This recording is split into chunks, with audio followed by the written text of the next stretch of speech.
Hey guys, David here.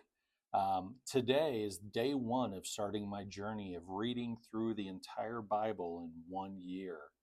I had no idea where or how to start, so I relied on AI to kind of give me a path to reading the Bible in 1 year, with the understanding that I have a hard time focusing for long periods of time. And a couple of the ministers that I reached out to for guidance on this also gave me some guidance on what this path and journey should look like for me to keep me as engaged as possible.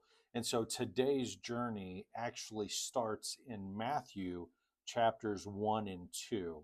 Now, what I found interesting about this is that the entire purpose of me being on this journey of reading the Bible in 1 year is because while I do have faith and I do have my belief system, I've had kind of a disconnect with hearing and understanding the instruction of God. In a previous video, I pointed out that I'd always been jealous of people who have been able to pray and feel like they've been answered directly by God.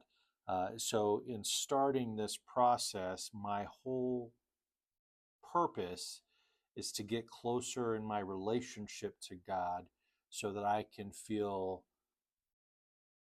like I hear Him in what He is instructing me, like I can see Him in what He is trying to show me.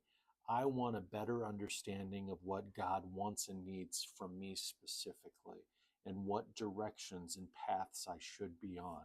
Because these are things that I struggle with on a regular basis, just like many of us do. And I want a clearer understanding.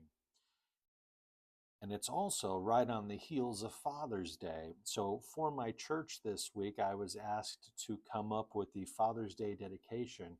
And in preparation of that, that's been weighing on me in the back of my mind. So when today's reading brought me to Matthew chapter 1 and 2, I couldn't help but see the glaring similarities in what I'm trying to accomplish here.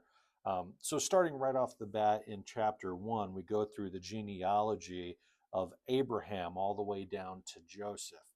And why this stood out to me was because this is my first day doing this. And one of the first things that we do is introduce us to the concept of a non traditional father. Joseph is taking the responsibility of being the father to Jesus.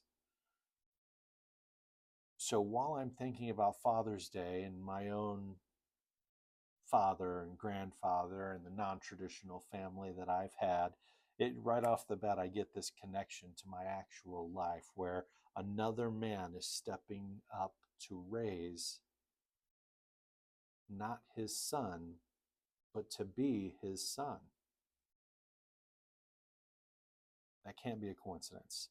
And then we get right into Joseph hearing the word or the voice of God through these angels. Again, this is what I want.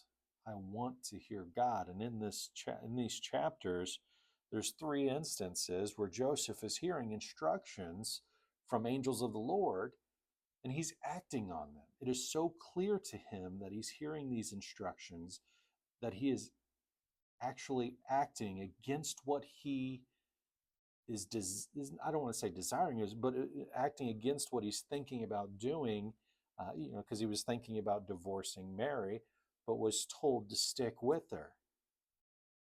He heard these angels of the Lord in a dream, and clear as day knew what the goal was. He understood the assignment, so to speak.